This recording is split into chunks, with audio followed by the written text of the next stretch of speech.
ಅವರು ಏನೋ ಈ ಸಂವಿಧಾನದ ವಿರೋಧಿ ಮಾತಾದು ಅಥವಾ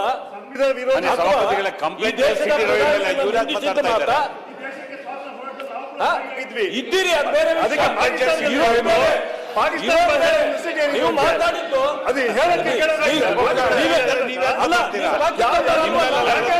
ನನಗೆ ಸಂಬಂಧ ಇಲ್ಲ ಬಿಡಿ. ನೀವು ಪಾಕಿಸ್ತಾನ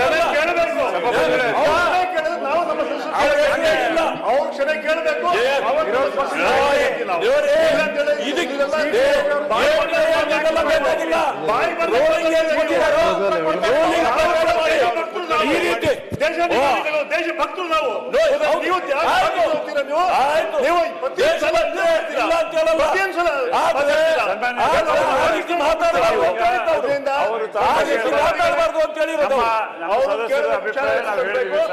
ನಮ್ಮ ಸದಸ್ಯರು ಅವರು ಮಾತಾಡಿರ್ತಕ್ಕಂಥದ್ದು ಸದನ ಗೌರವ ತರ್ತಕ್ಕಂಥದ್ದಲ್ಲ. ಹಾಗಾಗಿ ನೀವು ಅವರಿಗೆ ಯಾವ ರೀತಿಯಾಗಿ ರೂಲಿಂಗ್ ಕೊಡ್ತೀರೋ ಅದ್ರ ಮೇಲೆ ಮುಂದುವರಿಯೋಣ. ಅವ್ರು ಮಾತಾಡಲಿ, ಆಮೇಲೆ ಕ್ಷಮೆ ಕೇಳಿ ಅವ್ರು ಕೊಡ್ಲಿ, ಅದ್ರ ಬಗ್ಗೆ ಮಾತಾಡೋಣ. ಕ್ಷಮೆ ಕೇಳಿ ಹೇಳ್ತೀವಿ ನಾವು. ಮಾನ್ಯ ದಯವಿಟ್ಟು ತಾವು ಯಾವುದೇ ರೂಲಿಂಗ್ ಕೊಡಬೇಡಿ. ಒಂದು ನಿಮಿಷ ನಾನೇಂತೀನಿ ಕೇಳಿ. ಈ ಸದನ ಸರಿಯಾಗಿ ನಡಿಬೇಕಾದ್ರೆ ಎಲ್ಲರ ಸಹಕಾರ ಬೇಕು. ಎಲ್ಲರ ಸಹಕಾರದಿಂದ ನಡೆದ್ರೆ ಮಾತ್ರ ಸದನ ನಡೆಸಲಿಕ್ಕೆ ಸಾಧ್ಯ ಇದೆ. ದಯಮಾಡಿ ಇಂಥ ಘಟನೆಗಳು ಆಗಬಾರ್ದು ಪ್ರತಿ ಸಲ ಹೇಳ್ತೀನಿ. ಈಗ ಅಲ್ಲೇ ಆ ವಿಷಯ ನಡೀತೀವಿ, ಆಮೇಲೆ ಇದೊಂದು ವಿಷಯ ಬಂತು. ಈಗ ಯಾವುದಕ್ಕೆ ಕಡೆ ನಾವು ಲಕ್ಷ್ಯ ಕೊಡಬೇಕು ತಾವು ವಿಚಾರ ಮಾಡಿ. ಇದಕ್ಕೊಂದೇನೋ ತೀರ್ಮಾನ ಆಗಬೇಕಲ್ಲ. ಅವ್ರ ತಾವು ಹೇಗೆ ಇವ್ರು ಕೊಟ್ಟದ್ರ ಬಗ್ಗೆ ಅವ್ರೇನು ಹೇಳ್ತಾರೆ, ಅವರು ಒಂದು ಮಾತು ಕೇಳಿ. ದೇಶದ ಪ್ರಧಾನ ಮಂತ್ರಿಯನ್ನ ನಿಂದಿಸಿದ್ದಕ್ಕಿಂತ ದೊಡ್ಡ ವಿಚಾರ ಇದೆಯಾ ಇದು? ಅಲ್ಲ, ಅದೊಂದು ದೊಡ್ಡ ವಿಷಯ ಇದೆಯಾ? ಅಲ್ಲ, ಪಾಕಿಸ್ತಾನ ಬಗ್ಗೆ ಹೇಳಿ ಸರಿ.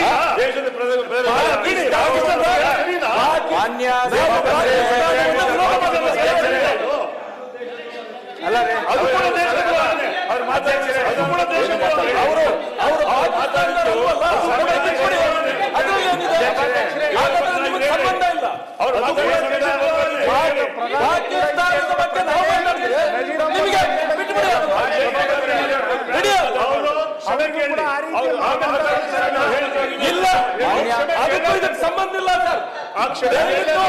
ಮೊದಲು ನೀವೇನ್ ರೂಲಿಂಗ್ ಕೊಡ್ಲಿಲ್ಲ,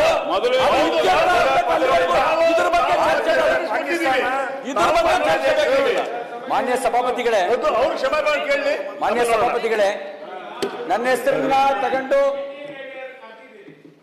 ಅವ್ರಿಗೆ ಅವಕಾಶ ಮಾತಾಡಕ್ ನೀವು ಕರೆದಿರೋದ್ರಿಂದ ಮಾತಾಡ್ಲಿ. ಮಾನ್ಯ ಸಭಾಪತಿಗಳೇ, ಬಹಳ ಸ್ಪಷ್ಟವಾಗಿ ನಾನು ಹೇಳಿದ್ದೀನಿ. ಭಾರತದ ಯಾವುದೇ ನಾಲಿಗೆ ನಮ್ಮ ದೇಶದ ಪ್ರಧಾನಮಂತ್ರಿ ಬಗ್ಗೆ ಆ ಪದವನ್ನು ಬಳಕೆ ಮಾಡಲ್ಲ. ಅವ್ರು ಏನು ಪದ ಬಳಕೆ ಮಾಡಿದ್ರು ಅದನ್ನು ಪುನರುಚ್ಚಾರ ಮಾಡೋಕ್ಕೂ ಕೂಡ ನನಗೆ ಅದು ಹೇಸಿಗೆ ಆಗುತ್ತೆ. ಆ ರೀತಿ ಯಾರು ಪುನರುಚ್ಚಾರ ಮಾಡೋದು ಕೂಡ ಒಂದು ರೀತಿ ಭಾವನೆಗಳನ್ನು ಸರಿ ತರೋದಿಲ್ಲ. ನಾನು ಅದಕ್ಕೆ ಹೇಳಿದ್ದೇನೆ, ಯಾವುದೋ ಪಾಕಿಸ್ತಾನದ ನಾಲಿಗೆ ಮಾತ್ರ ಈ ಥರ ಮಾತಾಡೋಕ್ಕೆ ಸಾಧ್ಯ, ಭಾರತದ ನಾಲಿಗೆ ಹಿಂಗೆ ಮಾತಾಡಲ್ಲ ಅಂತ ಹೇಳಿದ್ದೀನಿ. ನಾನು ಯಾರ ಹೆಸರನ್ನು ಉಲ್ಲೇಖ ಮಾಡಿಲ್ಲ. ಪಾಕಿಸ್ತಾನದ ಬಗ್ಗೆ ಒಂದು ನಿಮಿಷ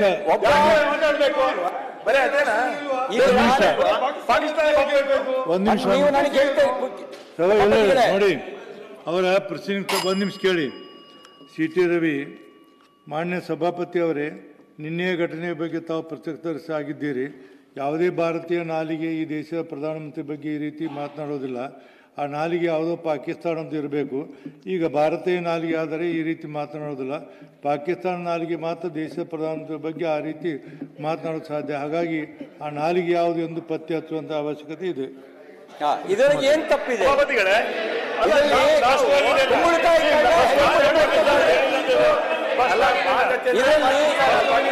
ನಾನು ಯಾರ ಹೆಸರು ಉಲ್ಲೇಖ ಮಾಡಿಲ್ಲ.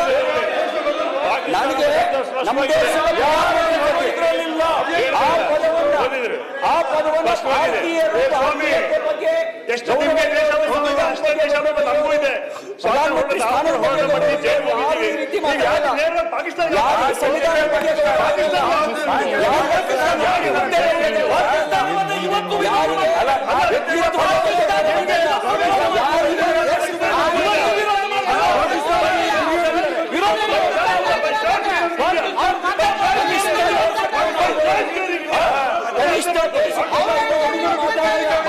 ನೇರವಾಗಿ ಬಂದಿದ್ದು ಹೋಗ್ಬಿಡ್ತೀರಾ? ಯಾರು ಮಾತಾಡಿದಾರೆ ಅವ್ರು ಹೇಳಂತದಲ್ಲ, ನೀವು ಒಪ್ಕೊಂತಾ ಇದ್ದೀರಾ ಅದಕ್ಕೋಸ್ಕರ. ಬೇರೆ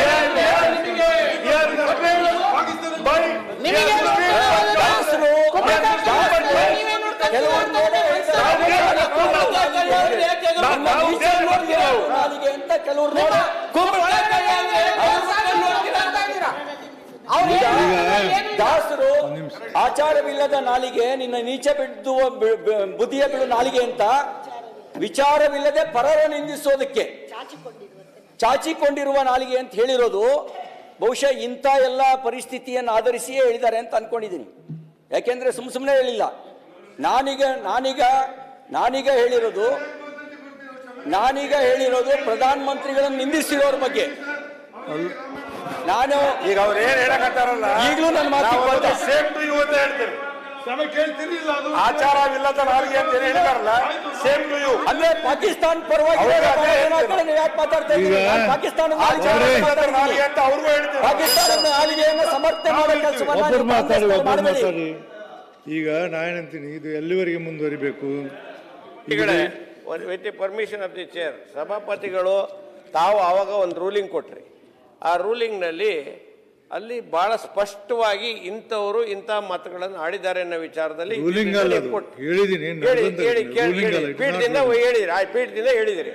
ಈಗ ಸಿ ಟಿ ರವಿಯವರಿಗೆ ಮಾತಾಡಕ್ಕೆ ಹೇಳಿದ್ರಿ. ಸಿ ಟಿ ರವಿಯವರು ಯಾರನ್ನ ಉದ್ದೇಶಿ ಮಾತಾಡಿದ್ದಾರೆ ಅನ್ನೋ ವಿಚಾರ ಸ್ಪಷ್ಟವಾದ ಪದಗಳಲ್ಲಿ ಇದ್ರೆ ನೀವು ಅವ್ರಿಗೆ ಏನು ಬೇಕಾದ್ರೂ ಹೇಳಿದ್ರಿ. ಅಲ್ಲಿಂದ ಸ್ಪಷ್ಟ ಅವ್ರಿಗೆ ಅವ್ರ ಹೆಸರು ಇಲ್ಲ, ಏನಿಲ್ಲ, ಯಾರ ಹೆಸರು ಇಲ್ಲ. ಅಲ್ಲಿ ಮುಂಚೆ ಮಾತಾಡಿದ್ರಲ್ಲಿ ಹೆಸರಿತ್ತು.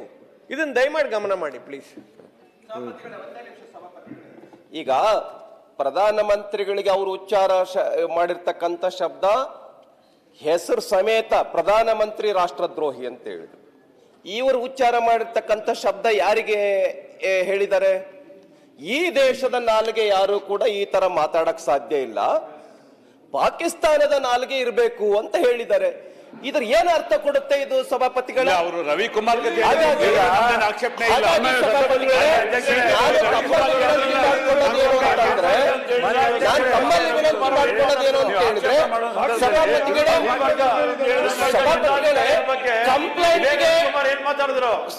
ನೋಡಿ, ಇದನ್ನ ಮಾಡೋದಕ್ಕೋಸ್ಕರವಾಗಿ ನೆಪಕ್ಕೋಸ್ಕರ ಸರಿಯಲ್ಲ.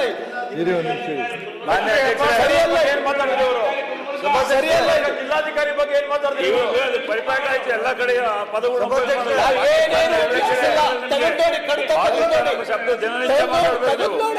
ಅದ್ರ ಮೇಲೆ ರಾಜಕೀಯ ನಿಮ್ಮ ರಾಜಕೀಯ ಮಾಡೋದು ಅದ್ರ ಮೇಲೆ.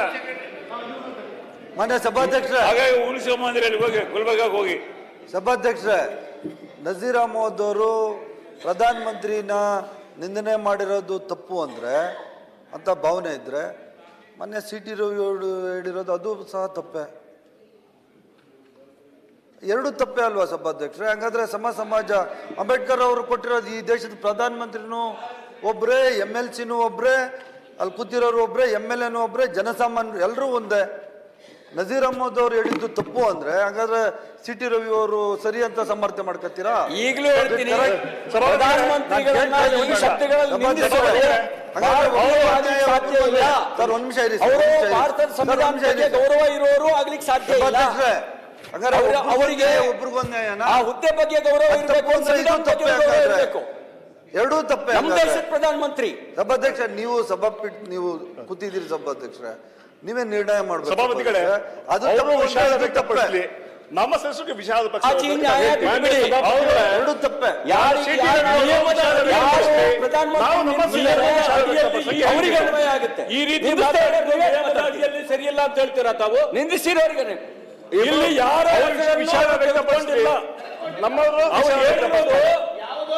ಈ ರೀತಿ ಕೆಟ್ಟ ಪದಗಳನ್ನ ಬಳಕೆ ಮಾಡ್ತಕ್ಕಂಥದ್ದು ಭಾರತೀಯ ನಾಲಿಗೆ ಅಲ್ಲ, ಭಾರತೀಯರು ಈ ರೀತಿ ಮಾಡಲ್ಲ ಅಂತ ಹೇಳಿದ್ದಾರೆ. ಯಾವುದೋ ಅಂದ್ರೆ ಡೈರೆಕ್ಟ್ ಇಂಡೈರೆಕ್ಟ್ಲಿ ಅವಾಗ ಇಂಡೈರೆಕ್ಟ್ ಡೈರೆಕ್ಟ್ ಇಲ್ಲಿ ಡೈರೆಕ್ಟ್ ಏನಾಗಿದೆ ಸಭಾಪತಿಗಳೇ, ಇಂಡೈರೆಕ್ಟ್ ಅಲ್ಲ ಬೀದಿಯಿಂದ ಮಾತಾಡಿ.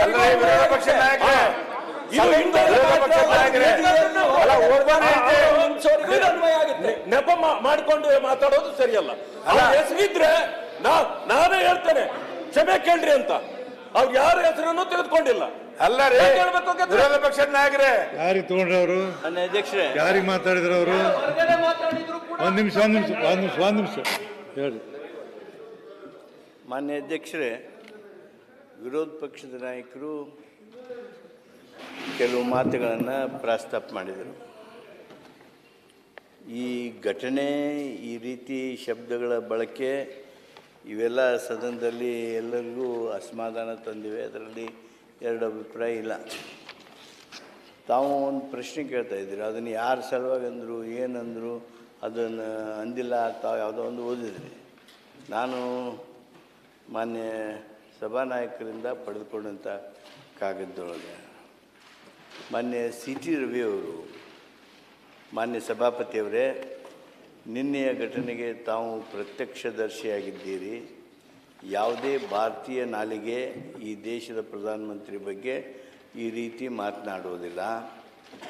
ಆ ನಾಲಿಗೆ ಯಾವುದೋ ಪಾಕಿಸ್ತಾನದ್ದು ಇರಬೇಕು. ಈಗ ಭಾರತೀಯ ನಾಲಿಗೆ ಆದರೆ ಆ ರೀತಿಯೆಲ್ಲ ಮಾತನಾಡೋದಿಲ್ಲ. ಪಾಕಿಸ್ತಾನದ ನಾಲಿಗೆ ಮಾತ್ರ ದೇಶದ ಪ್ರಧಾನಮಂತ್ರಿಗಳ ಬಗ್ಗೆ ಆ ರೀತಿ ಮಾತನಾಡುವುದಕ್ಕೆ ಸಾಧ್ಯ. ಹಾಗಾಗಿ ಆ ನಾಲಿಗೆ ಯಾವುದು ಎಂದು ಪತ್ತೆ ಹಚ್ಚುವಂಥ ಅವಶ್ಯಕತೆ ಇದೆ ಅಂಥೇಳಿ ಅವರಿಗೆ ಕೈ ಮಾಡಿ, ಅವ್ರು ಹೇಳೋ ಪ್ರಕಾರ ಕೈ ಮಾಡಿ ಮಾತನಾಡಿರ್ತಕ್ಕಂಥದ್ದೇನಿದೆ, ಇದು ಅತ್ಯಂತ, ನಾನು ಆ ವೈಯಕ್ತಿಕವಾಗಿ ಮೆಂಬರಿಗೆ ಅಪಮಾನ ಮಾಡುವಂಥದ್ದಲ್ಲ, ಅಗೌರವ ಮಾಡುವಂಥದ್ದಲ್ಲ, ಸದನಕ್ಕೆ ಮಾಡಿರ್ತಕ್ಕಂಥ ದೊಡ್ಡ ಗೌರವ ಇದೆ. ಆ ಹಿನ್ನೆಲೆಯೊಳಗೆ ಅಧ್ಯಕ್ಷ, ತಾವು ಇವ್ರು ಹೇಳಿದ್ದು ಅದು ಸರಿ ಅಂತ ನಾವು ಅನ್ನೋದಿಲ್ಲ. ಇದು ಯಾಕಂದರೆ ಸದನದಾಗ ಎಲ್ಲರಿಗೂ ನೋವು ಮಾಡಿದೆ. ಅವರು ಒಂದು ಹೆಜ್ಜೆ ಮುಂದೆ ಬರಬೇಕು, ಇವರು ಒಂದು ಹೆಜ್ಜೆ ಮುಂದೆ ಬರಬೇಕು. ಈ ಘಟನೆ ಮರುಕಳಿಸಿದ ಹಾಗೆ ಇದು ಶಾಂತವಾಗಿ ಮುಗಿಯುವ ಹಾಗೆ ತಾವು ನಿರ್ಣಯ ತೆಗೆದುಕೊಳ್ಬೇಕು ಅಂತೇಳಿ ನಾನು ತಮ್ಮಲ್ಲಿ ಅರಿಕೆ ಮಾಡಿ. ಮಾನ್ಯ ಸಭಾಪತಿಗಳೇ, ಮಾನ್ಯ ಸಭಾಪತಿಗಳೇ, ಕಾನೂನು ಸಚಿವರು ಸ್ಪಷ್ಟವಾಗಿ ಇದನ್ನು ವಿವರಣೆ ಕೊಟ್ಟು ಹೇಳಿದ್ದಾರೆ. ಇದರಲ್ಲಿ ಹೆಸರು ಇದೆ ಅಂತಂದ್ರೆ ನಾವು ಕ್ಷಮೆ ಕೇಳಕ್ಕೆ ಸಿದ್ಧವಾಗಿದ್ದೀವಿ. ಹೆಸರು ಬೆರಳು ತೋರಿಸಿದ್ರು ಅಂದ್ರೆ ನಾವು ಈ ಕಡೆ ಮಾತಾಡುವಾಗ ಹಿಂಗ್ ಬೆರಳು ತೋರಿಸಿದ್ರೆ ಆ ಕಡೆಗೆ ಕಾಣುತ್ತೆ. ಇವರನ್ನೇ ಹೆಸರು ಹೇಳಿದ್ರೆ ಅವರೇ particularly person, it is not A particular person ಅವ್ರು ಹೇಳಿದ್ದಾರೆ. ಆದ್ರೆ ಇಲ್ಲಿ ಏನ್ ಹೇಳಿದ್ರು, ಭಾರತೀಯ ನಾಲಿಗೆ ಕೆಟ್ಟ ಪದಗಳನ್ನ ಹೇಳೋದಿಲ್ಲ ಅನ್ನೋದು ಅವರ ಅರ್ಥ ಅಷ್ಟೇ. ಅದರಲ್ಲೂ ನಿಮಗೆ ಹೇಳಿದ್ದಾರೆ ಈ ನಾಲಿಗೆ ಯಾವುದು ಪತ್ತೆ ಹಚ್ಚಿ ಅಂತ ಕೇಳಿದ್ದಾರೆ. ತಮ್ಮ ಪೀಠಕ್ಕೆ ಕೇಳಿದ್ದಾರೆ ಅವರು, ಅವ್ರಿಗೆ ಹೇಳಿಲ್ಲ.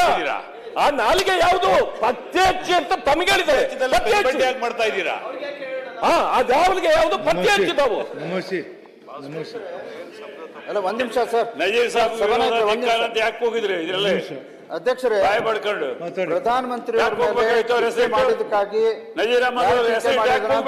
ವಿಷಯ ತಮ್ಮ ಗಮನಕ್ಕೆ ತಂದ ತಾವೇನ್ ಹೇಳಿದ್ರಿ, ಕ್ಷಮೆ ಕೇಳ್ಬೇಕಂತ ಹೇಳಿದ್ರು. ಅವರಿಗೆ ಕ್ಷಮೆ ಕೇಳಿಲ್ಲ ಅಂದ್ರೆ ನಾನು ತಕ್ಷಣ ನನ್ನ ನಿರ್ಣಯ ಹೇಳ್ತೀನಿ ಅಂತ ತಾವು ಹೇಳಿದ್ರಿ. ಅದನ್ನ ಮುಂದುವರಿಸಿ ಸರ್, ಅದನ್ನ ಮುಗಿಸಿ. ಇದಾದ್ಮೇಲೆ ಇದ್ರ ಬಗ್ಗೆ ಅದನ್ನ ತಾವೇನ್ ಚರ್ಚೆ ಮಾಡ್ತೀರಿ ಅದನ್ನ ಮಾಡೋಣ. ಆದ್ರೆ ತಾವಾಗ್ಲೇ ಹೇಳಿದ್ರಿ, ಈಗ ಅವ್ರು ಕ್ಷಮೆ ಕೇಳಬೇಕು. ಕ್ಷಮೆ ಕೇಳಲಿಲ್ಲ ಅಂದ್ರೆ ನಾನು ಇದ್ರ ಬಗ್ಗೆ ನನ್ನ ತೀರ್ಪನ್ನ ಹೇಳ್ತೀನಿ ಅಂತ ತಾವು ಹೇಳಿದ್ರಿ. ಅದನ್ನ ಮಾಡಿ ಅಂತ ನಾವು ತಮ್ಮಲ್ಲಿ ವಿನಂತಿ ಮಾಡ್ತೇವೆ ಮಾನ್ಯ ಅಧ್ಯಕ್ಷ.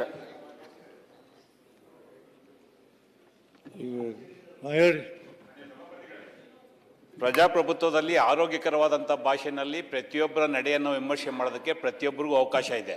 ಅವ್ರು ಪ್ರಧಾನಮಂತ್ರಿ ಆಗಲಿ, ರಾಷ್ಟ್ರಪತಿ ಆಗಲಿ, ಸುಪ್ರೀಂ ಕೋರ್ಟ್ ಚೀಫ್ ಜಸ್ಟಿಸ್ ಆಗಲಿ, ಭಾಷೆ ಮೇಲೆ ಇಡ್ತಾ ಇರಬೇಕು. ಭಾಷೆ ತಪ್ಪಿದಾಗ ಈ ಥರದ ಚರ್ಚೆಗಳಾಗಂಥದ್ದು ಸಹಜ. ಈಗ ಅವ್ರೇನು ಚರ್ಚೆ ಮಾಡ್ತಾ ಇದ್ದಾರೆ, ತಾವು ರೂಲಿಂಗ್ ಕೊಡೋಕೆ ಮುಂಚೆ ಪ್ರಾಸ್ತಾವಿಕವಾಗಿ CT ರವಿ ಅವರು ಮಾತಾಡಿದ್ದು, ತಾವು ರೂಲಿಂಗು ಅಥವಾ ತಮ್ಮ ಅಭಿಪ್ರಾಯಕ್ಕೆ ಆದಮೇಲಲ್ಲ ಅವ್ರು ಮಾತಾಡಿದ್ದು, ತಾವು ಅಭಿಪ್ರಾಯ ಕೊಡೋದಕ್ಕೆ ಮುಂಚೆ ಅವ್ರು ಮಾತಾಡಿದ್ದು. ಈಗಲೂ ಸಹ ಭಾಳ ಸ್ಪಷ್ಟವಾಗಿ ಹೇಳ್ತಾ ಇದ್ದಾರೆ, ಯಾರು ಮೋದಿ ವಿರುದ್ಧ ಮಾತಾಡೋರು ಅವ್ರ ಬಗ್ಗೆನೇ ಮಾತಾಡಿದ್ದು ಅಂತ ಅವರೇ ಹೇಳ್ತಾವ್ರೆ. ಬೇರೆ ವಿವರಣೆ ಏನಕ್ಕೆ ಬೇಕಾಗುತ್ತಲ್ಲಿ? ಅವರೇ ಒಪ್ಕೋತಾ ಇದ್ದಾರೆ. ಅಕಸ್ಮಾತ್ ಅವ್ರು ಯಾರು ನಾನು ಅವ್ರ ಹೆಸರು ಹೇಳಿಲ್ಲ ಅಂದರೆ ಈ ಸದನದಲ್ಲಿರೋ ಎಲ್ರಿಗೂ ಅಪ್ಲಿಕಬಲ್, ಅದು ಎಲ್ರಿಗೂ ಸೇರಿ ಹೇಳಿದ್ದಾರೆ ಅಂತ ಮಾತು ಬರುತ್ತದು. ದಯಮಾಡಿ ಅವರು ತಾವು ಅಭಿಪ್ರಾಯ ಕೊಡೋದಕ್ಕೆ ಮುಂಚೆ ಈ ಪದ ಬಳಕೆ ಮಾಡೋದ್ರಿಂದ ಅವ್ರ ಮೇಲೆ ಕ್ರಮ ಆಗಬೇಕು. ಸದನದ ಗೌರವಕ್ಕೆ ಧಕ್ಕೆ ಆಗಿದೆ. ಮಾನ್ಯ ಸಭಾಪತಿಗಳೇ, ಒಂದು ದೇಶದ ಪ್ರಧಾನಮಂತ್ರಿಯನ್ನ ಅವರ ಹೆಸರನ್ನಿಟ್ಟು ಪದೇ ಪದೇ 3-4 ಸೆಷನ್ನಲ್ಲಿ ನೀವೇ ಉಲ್ಲೇಖ ಮಾಡಿದ್ದೀರಿ, ಯಾವ್ಯಾವ ಸಂದರ್ಭದಲ್ಲಿ ಏನೇನು ಅಂತ ಹೇಳಿ. ನಾನು ಭಾಳ ಸ್ಪಷ್ಟ ಇದ್ದೀನಿ, ಸದನದ ಒಳಗೆ ಸದನದ ಹೊರಗೆ ಯಾರು ಸಾಂವಿಧಾನಿಕ ಹುದ್ದೆಯಲ್ಲಿ ಇರ್ತಾರೆ, ಅದು ಪ್ರಧಾನಮಂತ್ರಿ ಇರ್ಬೋದು, ಚೀಫ್ ಜಸ್ಟಿಸ್ ಇರ್ಬೋದು, ರಾಷ್ಟ್ರಪತಿಗಳಿರ್ಬೋದು, ಅವ್ರನ್ನ ದೇಶದ್ರೋಹಿ ಅಂತ ಹೇಳೋರು ಯಾರು ಹೇಳಕ್ಕೆ ಸಾಧ್ಯ? ನಮ್ಮ ದೇಶದಲ್ಲಿರುವಂಥ ಯಾವ ನಾಲಿಗೆನೂ ಹಂಗೆ ಹೇಳಲ್ಲ. ನೀವು ಅವ್ರನ್ನ ಬೇರೆ ರೀತಿ ಟೀಕೆ ಮಾಡೋಕ್ಕೆ ಅವಕಾಶ ಇದೆ, ಟೀಕೆ ಮಾಡಿ. ಆದ್ರೆ ಚೀಫ್ ದೇಶದ ಪ್ರಧಾನಮಂತ್ರಿಯೇ ದೇಶದ ಪ್ರಧಾನಮಂತ್ರಿಯನ್ನೇ ದೇಶದ್ರೋಹಿ ಅಂತ ಹೇಳಿ, ದೇಶದ ಪ್ರಧಾನಮಂತ್ರಿಯನ್ನೇ ದೇಶದ್ರೋಹಿ ಅಂತ ಹೇಳಿದ್ರೆ ದೇಶದ ಪ್ರಧಾನಮಂತ್ರಿ ಸಭಾಪತಿಗಳೇ ಯಾರು ಮಾತಾಡಬೇಡಿ, ಸಾಕು. ನಾನೇ ಒಂದು ಮಾತು ಹೇಳ್ತೀನಿ. ನನ್ನ ಮಾತನ್ನು ನೀವು ಇಬ್ಬರು ಕೇಳೋದಾದ್ರೆ ನಾನು ಒಂದು ತೀರ್ಮಾನವನ್ನು ಕೊಡ್ತೀನಿ. ಇಬ್ಬರು ಮಾತನ್ನು ನಾನು ಕೇಳ್ತೀರಿ ಅಂತ ನೀವು ಭರವಸೆಯನ್ನು ಕೊಟ್ಟರೆ ಅದ್ರ ಮೇಲೆ ನಾನು ತೀರ್ಮಾನ ಮಾಡ್ತೀನಿ. ಸಭಾಪತಿಗಳೇ ದಯಮಾಡಿ ಒಂದು ನಿಮಿಷ ಸಭಾಪತಿಗಳು ಎಚ್ ಕೆ ಪಾಟೀಲ್ರು ಅವಾಗ ಇರಲಿಲ್ಲ. ತಾವು ಬೆಳಿಗ್ಗೆ ಮಾತನಾಡುವಾಗ ಮತ್ತೆ ಅವೆಲ್ಲ ವಿಚಾರಗಳನ್ನ ಓದಿ ಹೇಳುವಾಗ ಇದರಲ್ಲಿ ಒಂದು ವರ್ಡು ಅವ್ರು ಹೇಳಿದರು, ಯಾರು ನಮ್ಮ ನಜೀರ್ ಸರ್, ಪ್ರವೋಕ್ ಅನ್ನೋ ವಿಚಾರ ಹೇಳಿದರು. ಪ್ರವೋಕ್ ಇದು ಸರ್ವೇ ಸಾಮಾನ್ಯ, ಒಬ್ಬ ಎಕ್ಸ್ಚೇಂಜ್ ಆಫ್ ವರ್ಡ್ಸ್ ಸರ್ವೇ ಸಾಮಾನ್ಯ. That exchange of words should be ಸಂವಿಧಾನಿಕವಾಗಿರಬೇಕು ಅನ್ನೋದು ಎಲ್ಲರ ಅಭಿಪ್ರಾಯ ಮತ್ತು ನಮ್ಮ ನಿಯಮಾವಳಿಗಳಿರ್ತಕ್ಕಂಥದ್ದು. ಪದೇ ಪದೇ ಅನ್ನೋ ವಿಚಾರವನ್ನು ಪೀಠದಿಂದ ಹೇಳಿದರು. ಮತ್ತು ಇನ್ನೊಂದು ವಿಚಾರ, ಇಡೀ ಸದನ ನೀವು ಹೇಳಿರ್ತಕ್ಕಂಥ ಪದದ ಬಗ್ಗೆ ಭಾಳ ಗಂಭೀರವಾಗಿ ತಗೊಂಡಿದೆ. ತಾವು ಈ ಪದ ಉಚ್ಚಾರ ಮಾಡಿರ್ತಕ್ಕಂಥದ್ದಕ್ಕೆ ನೀವು ಕ್ಷಮೆ ಯಾಚಿಸಬೇಕು ಅಂತೇಳಿ ಪೀಠದಿಂದ ನೇರವಾಗಿ ಅವ್ರಿಗೆ ಹೇಳಿದರು. ನೇರವಾಗಿ ಹೇಳಿದ ಮೇಲೆ ಪೀಠದಿಂದಲೇ ಇದನ್ನು ವಿಚಾರ ಹೇಳಿದ್ರು. ಇಡೀ ಸದನ ಇದನ್ನು ಗಂಭೀರವಾಗಿ ತಗೊಂಡಿದೆ ಅಂತ ಹೇಳಿದ್ರು. ಅದಕ್ಕೊಂದು ಕೊನೆ ಆಡಬೇಕಲ್ಲ. ಒಂದೀಗ ಸ್ವಾಮಿ ಇರ್ರಿ, ನಾನು ಪೀಠ ಏನು ಹೇಳ್ತು ಅನ್ನೋ ವಿಚಾರನ ನಾನು ಹೇಳ್ತಾ ಇದ್ದೀನಿ. ಪೀಠ ಗಂಭೀರವಾಗಿ ಇಲ್ಲಿರ್ತಕ್ಕಂಥ ಎಲ್ಲ ಸದಸ್ಯರ ಅಭಿಪ್ರಾಯವನ್ನು ಪಡೆದು ಎಲ್ಲ ಸದಸ್ಯರ ವಿಚಾರವನ್ನು ತಿಳ್ಕೊಂಡು ಪೀಠ ಅವರಿಗೆ ಹೇಳ್ತು. ಹೇಳಿದ್ಮೇಲೆ ಅದಕ್ಕೊಂದು ಪುಟ್ಟನ ಎಂಟುದ ಆಮೇಲೆ ವಿಚಾರ ಚರ್ಚೆ ಮಾಡೋಣ. ದಯಮಾಡಿ ನೀವು ಇದಕ್ಕೆ ಯಾಕೆ ಟ್ಯಾಗ್ ಮಾಡ್ತೀರಿ? ಒಂದ್ ನಿಮಿಷ ಸ್ವಾಮಿ, ನಾನು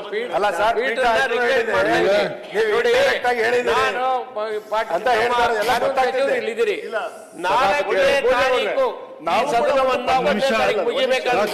4ನೇ ತಾರೀಕಿಗೆ ಮುಂದೂಡಿದ್ದ ವಿಚಾರನೆ ಅನೇಕ ವಿಚಾರಗಳನ್ನು ಚರ್ಚೆ ಮಾಡ್ಬೇಕು. ಈ ಸದನ ಸಭೆ ಯಾರು ಹಾಳು ಮಾಡ್ತಾ ಇದ್ದಾರೆ ಅಂತ ತಾವು ದಯಮಾಡಿ. ನಾವು ಪತ್ರ ಕೊಟ್ವಿ, ನಾವು ಮತ್ತೆ ಅವ್ರು ಕರೆಸಿದ್ರು ಒಳಗಡೆ ಮೀಟಿಂಗ್. ಆವಾಗ ನಾವು ಹೇಳಿದ್ವಿ ಈ ಅಬ್ಜೆಕ್ಷನ್ ಮಾತು ಸಿ ಟಿ ರವಿ ಕೂಡ ಮಾತಾಡಿದ್ದಾರೆ, ಇದು ಸರಿಯಲ್ಲ. ಅವರು ಕೂಡ ವಿಷಾದ ವ್ಯಕ್ತಪಡಿಸಲಿ, ನಮ್ಮ ಸದಸ್ಯರು ಕೂಡ ವಿಷಾದ ವ್ಯಕ್ತಪಡಿಸ್ತಾರೆ ಹೇಳಂತ ಮಾತನ್ನ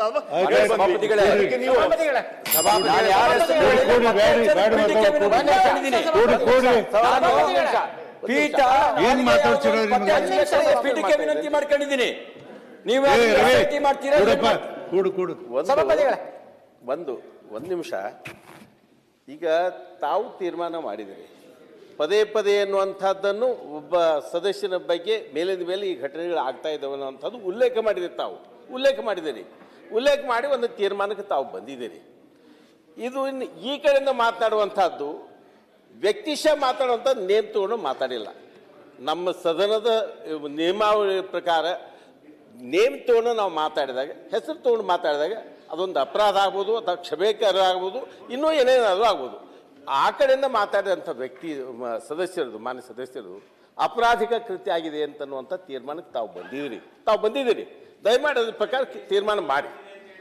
ತಾವು ಕ್ಷಮಾ ಮುಂದಿನ ಕ್ರಮ ನಾನು ವಹಿಸ್ತೀನಿ ಅಂತ ತಾವು ಪ್ರಕಾರ ಮಾಡಿ. ನಾನು ಒಂದು ಮಾತನ್ನು ಹೇಳಕ್ ಇಷ್ಟಪಡ್ತೀನಿ. ಈ ಸದನವನ್ನ ಕರೆದಿರುವಂಥದ್ದು ಸರ್ಕಾರ, ಆಡಳಿತ ಪಕ್ಷ. 3 ದಿವಸ ಇದನ್ನ ಮತ್ತೆ ಎಕ್ಸ್ಟೆಂಡ್ ಮಾಡಿರುವಂಥದ್ದು ಕೂಡ ಆಡಳಿತ ಪಕ್ಷ. ಇವತ್ತು ಬೆಳಗ್ಗೆಯಿಂದ ತಾವು ಪ್ರಾರಂಭದಲ್ಲಿ ನಿನ್ನೆ ನಾವು ಕೊಟ್ಟಂತ ಏನು ದೂರಿನ ಅನ್ವಯ ಹಿಂದೆ ಏನು ಘಟನೆಗಳಾಯ್ತು ಅನ್ನೋದಂತ ವಿಸ್ತಾರವಾಗಿ ತಿಳಿಸಿದ್ದೀರಾ. ಈಗ ಅದಕ್ಕೆ ಪ್ರತಿದೂರನ್ನ ಕೊಟ್ಟು ಕಾನೂನು ಸಚಿವರು ಕೂಡ ಇವತ್ತು ಬಂದು ಸರ್ಕಾರ ಇದನ್ನ ನಡೆಸಬೇಕು, ಸದನ ಸಾರ್ವಜನಿಕರ ಲಕ್ಷಾಂತರ ರೂಪಾಯಿ ಹಣ ಪೋಲ್ ಮಾಡಿ ನಾವು ಸದನ ನಡೆಸ್ತಾ ಇದೀವಿ. ಅಂತದ್ರಲ್ಲಿ ಇವತ್ತು ಒಬ್ಬ ಪದೇ ಈ ತಪ್ಪನ್ನ ಮಾಡ್ತಿರೋಂತ ರಿಪೀಟೆಡ್ ಅಫೆಂಡರ್ ರೀತಿ ಆಗಿರೋ ಸದಸ್ಯರು ಅಲ್ಲಿ ಹೇಳಿರುವಂತ ಒಂದು ಅವ್ರಿಗೆ ನೇರವಾಗಿ ಹೇಳಿರುವಂತ ಪದ ಅಲ್ಲ ಅಂತದ್ದು ಕೂಡ ಅದರಲ್ಲಿ ಉಲ್ಲೇಖ ಆಗಿದ್ರು ಇವತ್ತು ಮಾನ್ಯ ಸಚಿವರು ಅಂತ ಹಿರಿಯ ಸಚಿವರುಗಳು ಕೂಡ ಅವ್ರು ಬೆನ್ನಿಗೆ ನಿಂತಿದ್ದಾರೆ ಅಂತಂದ್ರೆ ಇವತ್ತು ಇವ್ರ ಬಗ್ಗೆ ಯಾವ ರೀತಿ ನೋಡ್ತಾ ಇದ್ದಾರೆ ಯಾರು ಮಾತಾಡಬೇಡಿ. ಈಗ ದಯಮಾಡಿ ಕೂಡ್ರಿ, ಕೂಡಪ್ಪ ಮಾನ್ಯ ಸಭಾಪತಿಗಳೇ, ನಾವು ಬಂದಿರುವಂತದ್ದು ವಿಷಯ ಚರ್ಚೆ ದಯಮಾಡಿ ತಾವು ಇದಕ್ಕೆ ರೂಲಿಂಗ್ ಏನ್ ಕೊಡ್ಬೇಕು, ಅವರಿಂದ ಕ್ಷಮೆ ಕೆಲಸ ಮಾಡಬೇಕು. ಇಲ್ಲಿ ಮಾತಾಡ್ಕೊಡೋದು. ಈಗ ನಾನು ಹೇಳ್ತೀನಿ ಸಭಾನಾಯಕರೇ, ಮೊದಲ ಇದು ಅರ್ಧ ನಡೆದಿದೆ, ಯಾರು ನಜೀರ್ ಅವ್ರದ್ದು ನಡೆದಿದೆ. ನಾನು ಹೇಳಿದ್ದೀನಿ ಅವ್ರು ನೀವು ಕ್ಷಮೆ ಕೇಳಂತ ಹೇಳಿದ್ದೀನಿ. ಏನು ತಪ್ಪಲ್ಲ, ಅವ್ರು ಕ್ಷಮೆ ಕೇಳಿ ಆಮೇಲೆ ಮುಂದಿನ ತೀರ್ಮಾನ ತಗೋತೀನಿ. ಇಲ್ಲ ಬೇಡ ಇಲ್ಲ ಒಂದು ನಿಮಿಷ ಒಂದು ನಿಮಿಷ ಅದ್ರ ಆಮೇಲೆ ಆಮೇಲೆ ನಾನು ಹೇಳ್ತೀನಿ ಕೇಳಿ. ಆಮೇಲೆ ಈಗ ಈ ಸದನಕ್ಕೆ ಏನಂದ್ರೆ ಆಮೇಲೆ ಹೇಳ್ತೇನೆ. ಈಗ ನಾವು ಒಂದು ಹಂತಕ್ಕೆ ಬಂದಿದ್ದೀವಿ, ಒಂದು ನಡುವೆ ತೀರ್ಮಾನ ಮಾಡಿದ್ದೀವಿ. ಸಭಾಪತಿಗಳೇ, ಈಗ ನಾವು ಕೂಡ ಹೇಳಿದ್ದೀವಿ, ಅವರು ವಿಶಾಲ ವ್ಯಕ್ತಪಡಿಸಿದ್ರು. ರವಿ ಮಾಡ್ಬೇಕು ಸರ್. ನಾನು ಹೇಳ್ತೀನಿ ಮೊದಲು ಇದಕ್ಕೆ ನಾವು ಪರ್ಸ್ಯೂ ಮಾಡೀವಿ, ಮಾಡಿ ಆಗಲೇ ರೆಕಾರ್ಡ್ ತರ್ಸೀನಿ. ಹೇಳಿದ್ದೀನಿ ಕೇಳಿ ನೀವು ಕ್ಷಮೆ ಕೇಳಂತ ಹೇಳಿದ್ದೀನಿ. ಅದಕ್ಕೆ ಅವ್ರು ಏನಂದ್ರೆ ಈ ಸದನ ಕ್ಷಮೆ ಕೇಳಿ, ಆ ನಂತರ ಮುಂದಿನ ನಾನು ನಿಮಗೆ ಹೇಳ್ತೀನಿ. ಅವರು ಕೂಡ ಕೇಳ್ತೀನಿ, ಬಿಡಿ, ನೀವು ನನಗೆ ಮಾತಾಡ್ಬಿಡಿ. ಸಭಾಪತಿಗಳೇ, ಎರಡು ಒಂದೇ ಸರಿ ಕೊಡ್ಬಿಡಿ, ಇವ್ರದ್ದು ಕೊಟ್ಬಿಡಿ, ಅವ್ರದ್ದು ಕೊಟ್ಬಿಡಿ. ಈಗ ನೋಡಿ, ನಾನು ನಿಮಗೆ ಯಾಕೆ ಮಾತಾಡ್ತೀರಿ? ಒಂದ್ ನಿಮಿಷ ಮಾಡ್ತಾರಾ ಇವರೇ? ಏನು ಹೇಳ್ತೀರಿ ಕೇಳಿ, ಒಂದ್ ಕೂಡಿ ನೀವು ಹೇಳ್ತೀನಿ. ಏನು ತಪ್ಪಲ್ಲ ನೋಡಿ, ಯಾರು ತಪ್ಪು ಮಾಡಿದ್ರು ಸದನಕ್ಕೆ ಇದಕ್ಕೆ ದೊಡ್ಡದಾದಂಥ ಗೌರವನ ಕೊಟ್ಟಂಗಾಗ್ತಿದೆ. ಕೇಳಿ, ನೆಕ್ಸ್ಟ್ ನಾನು ಅದನ್ನು ಹೇಳ್ತೀನಿ. ಏನು ಹೇಳ್ತಾರೆ ನೀವು ಆಮೇಲೆ ತೀರ್ಮಾನ ಮಾಡ್ತೀನಿ. ಹೇಳಿ ಇವರೇ. ಸಭಾಪತಿಯವರೇ, ಸಾಕಷ್ಟು ಈ ಇಶ್ಯೂ ಬಗ್ಗೆ ಚರ್ಚೆಯನ್ನು ಮಾಡಿದ್ದೀವಿ. ಒಂದು ಕಡೆ ನಮ್ಮ ರಾಷ್ಟ್ರದ ಪ್ರಧಾನಮಂತ್ರಿಗಳು, ವಿಶ್ವಗುರು, ಇಡೀ ರಾಷ್ಟ್ರ ಜಗತ್ತಿಗೆ ಒಂಥರ ಮಾದರಿ ಅಂತ ಹೇಳಿದ್ದೆಲ್ಲ ನಾವು ನೋಡಿದ್ದೀವಿ. ಮತ್ತು ಅದರ ಜೊತೆಗೆ ಅವರೇ ಹೇಳ್ಕೊಂಡಿರ್ತಕ್ಕಂಥದ್ದು ನನಗೆ ಬಯಾಲಜಿಕಲ್ ಅವತಾರು, ಅದು ಸಹ ನಾವು ನೋಡಿದ್ದೀವಿ. ಇದನ್ನೆಲ್ಲ ನೋಡಿ ಇಷ್ಟೆಲ್ಲ ಇದ್ರೂ ಸಹ ಇವತ್ತಿನ ದಿವಸ ರಾಷ್ಟ್ರದಲ್ಲಿ ಸಾಕಷ್ಟು ಇಶ್ಯೂಗಳ ಬಗ್ಗೆ ಚರ್ಚೆನೂ ನಡೀತಾ ಇದೆ. ಎಲ್ಲೋ ಒಂದು ಕಡೆ ನನ್ನ ಮನಸ್ಸಿಗೂ ಆ ರೀತಿ ಬಂತು. ಹಾಗಾಗಿ ನಾನು ಅಂದಿರ್ಬೋದು, ಇಲ್ಲ ಅಂತ ಹೇಳೋದಿಲ್ಲ. ಇಡೀ ತಾವು ಕಡತದಿಂದ ತೆಗೆದು ಇವತ್ತಿನ ದಿವಸ ಪ್ರಸ್ತಾಪವನ್ನು ಸಹ ಮಾಡಿದಿರಿ.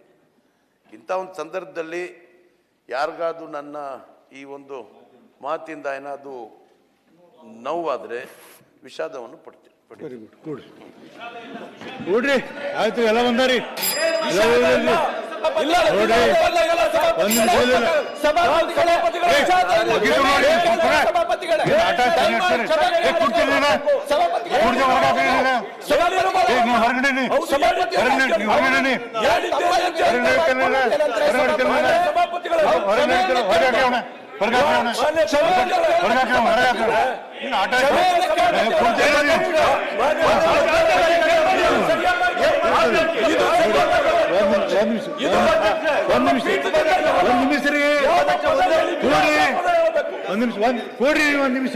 ಒಂದ್ ನಿಮಿಷ ಕೊಡ್ರಿ ನೀವು. ಇವರೇ ಚಲೋ ಸರ್, ವಿಷಾದನ ಕನ್ನಡದಾಗ ಅರ್ಥ ಇದೆ ನೋಡಿ ನನಗೆ.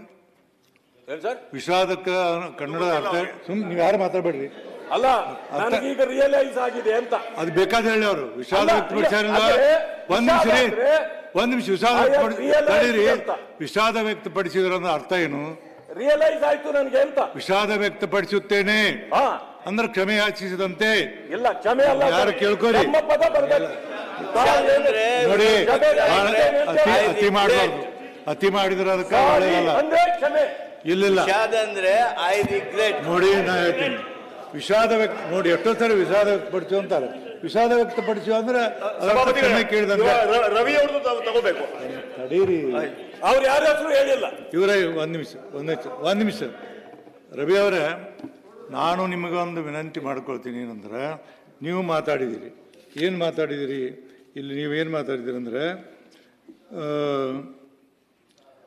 ಮಾನ್ಯ ಸಭಾಪತಿಯವರೇ, ನಿನ್ನೆ ಘಟನೆ ತಾವು ಪ್ರತ್ಯಕ್ಷ ಯಾವುದೇ ಭಾರತೀಯ ನಾಗರಿಕ ಈ ದೇಶದಲ್ಲಿ ಪ್ರಧಾನಮಂತ್ರಿ ಬಗ್ಗೆ ಮಾತನಾಡಿದ್ರೆ ನಾಲಿಗೆ ಯಾವುದೋ ಪಾಕಿಸ್ತಾನದ್ದು ಇರಬೇಕು, ಈಗ ಭಾರತೀಯ ನಾಲಿಗೆ ಆಗಿದ್ರೆ ಈ ರೀತಿ ಮಾತಾಡೋದಿರಿ.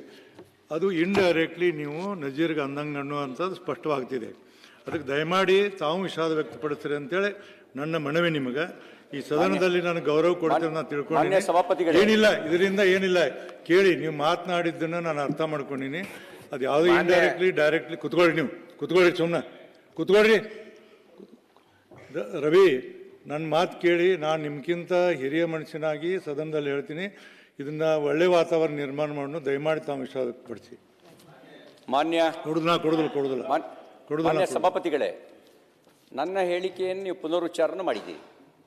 ನಾನು ಕೇವಲ ಪ್ರಧಾನ ಏನೇ ಇರಲಿ, ನಾನು ಇವತ್ತೇನು ಹೇಳ್ತೇನೆ ನೋಡಿ, ಒಂದ್ ನಿಮಿಷ ಇಲ್ಲ, ರೈಟ್ ಆರ್ ರಾಂಗ್, ನಾನೇನು ಹೇಳ್ತೀನಿ ಅಂದ್ರೆ ಸದನದ ಸಂಪ್ರದಾಯವನ್ನು ನಡೆಸಿಕೊಂಡು ಹೋಗುವಾಗ ತಾವು ವಿಷಾದವನ್ನು ವ್ಯಕ್ತಪಡಿಸಿದ್ರ ಭಾಳ ದೊಡ್ಡದಾದಂಥ ನಿಮ್ಗೆ ಗೌರವ ಹೆಚ್ಚಾಗತ್ತೆ ಹೊರತ ಕಡಿಮೆ ಆಗೋದಿಲ್ಲ. ನನ್ನ ಮಾತನ್ನು ನೀವು ಕೇಳಿ ಅಂತ ನಾನು ಮತ್ತೊಂದು ಸರಿ ಮನವಿ ಮಾಡ್ತೀನಿ. ಮಾನ್ಯ ಸಭಾಪತಿಗಳೇ, ಮಾತು ಶಬ್ದಗಳಿಂದ ಗೌರವ ಬರಲ್ಲ, ನಡವಳಿಕೆಗಳಿಂದ ಗೌರವ ಬರುತ್ತೆ, ಬದುಕಿನ ರೀತಿಯಿಂದ ಗೌರವ ಬರುತ್ತೆ. ನಾನು ಅದನ್ನು ಅರ್ಥ ಮಾಡ್ಕೊಂಡಿದ್ದೀನಿ. ಇಲ್ಲಿ ನಾನು ಯಾರನ್ನೂ ಉದ್ದೇಶ ಇಟ್ಕೊಂಡು ಹೇಳಿಲ್ಲ, ಕೇವಲ ಪ್ರಧಾನಮಂತ್ರಿಗಳನ್ನ ನಿಂದಿಸಿದ ಬಗ್ಗೆ ಮಾತ್ರ ಮಾತಾಡಿದ್ದೀನಿ. ಸದನದ ಒಳಗೆ ಮತ್ತು ಸದನದ ಹೊರಗೆ ಈ ತರದ ಪದ ಪ್ರಯೋಗವನ್ನ ಬಹಳ ಜನ ಮಾಡಿದ್ದಾರೆ. ಆ ರೀತಿ ಮಾಡಿರೋರ ನಾಲಿಗೆ ಯಾವುದೋ ಒಂದು ಪತ್ತೆ ಹಚ್ಚಿ ಅಂತ ಪೀಠಕ್ಕೆ ವಿನಂತಿ ಮಾಡ್ಕೊಂಡಿದ್ದೀನಿ. ನಾನು ಮಾಡದ ತಪ್ಪು ಮಾಡಿದ್ರೆ ಕ್ಷಮೆ ಕೇಳಕ್ಕೆ ಏನು ನಮ್ಗೇನು ಸಂಕೋಚ ಇಲ್ಲ. ತಪ್ಪೇ ಮಾಡ್ದಲ್ಲ ಕ್ಷಮೆ ಯಾಕೆ ಕೇಳಬೇಕು? ತಪ್ಪನ್ನ ಎತ್ತಿ ಹಿಡಿಯೋದಕ್ಕೆ ನಿಮ್ಮ ಗಮನಕ್ಕೆ ತರುವಂತ ಪ್ರಯತ್ನ ಮಾಡಿದ್ದೀನಿ. ತಪ್ಪು ಮಾಡಿರುವವರ ಮನಸ್ಥಿತಿಯನ್ನ ತಮ್ಮ ಗಮನಕ್ಕೆ ತರೋ ಕೆಲಸ ಮಾಡಿದ್ದೀನಿ. ನಾನು ತಪ್ಪು ಮಾಡಿಲ್ಲ. ತಪ್ಪು ಯಾರು ಮಾಡಿದ್ರು ಆ ತಪ್ಪನ್ನ, ಅದ್ರ ಗಂಭೀರತೆಯನ್ನ ಈ ಪೀಠಕ್ಕೆ ಅರ್ಥ ಮಾಡಿಸೋದಕ್ಕೆ ಏನು ಬೇಕು ಅಷ್ಟು ಮಾತ್ರ ಮಾಡಿದ್ದೀನಿ. ಅದರಲ್ಲಿ ಯಾವುದು ಅಸಂಸದೀಯನೂ ಅಲ್ಲ.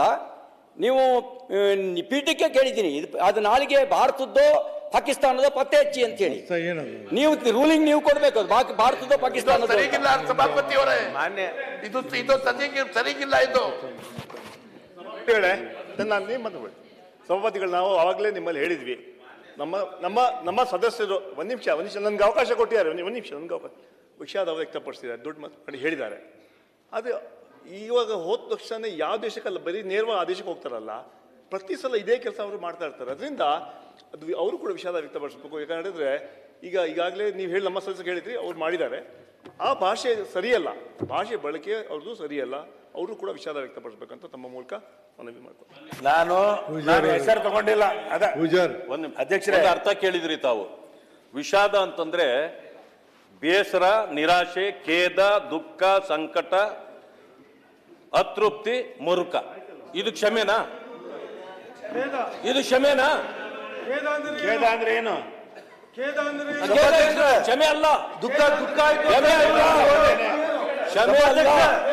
ಅವರಿಗೆ ದುಃಖ ಆಗೈತೆ ಪಾಪ ಪ್ರಧಾನಮಂತ್ರಿ ಅರ್ಥ. ಹಾಗೆ ಅವರು ಆಗಿದ್ರೆ ಕ್ಷಮೆ ಅಂತ ಹೇಳಿ, ಅದರಲ್ಲಿ ಏನಿದೆ? ದುಃಖ ಅಂದ್ರೆ ಏನು? ಕ್ಷಮೆ ಅಂತ ಹೇಳಿದ್ರೆ ಏನಿದೆ? ಸಭಾಪತಿಗಳೇ ಅವರೇ ಹೇಳ್ಕೊಟ್ಬಿಟ್ರು ದುಃಖ.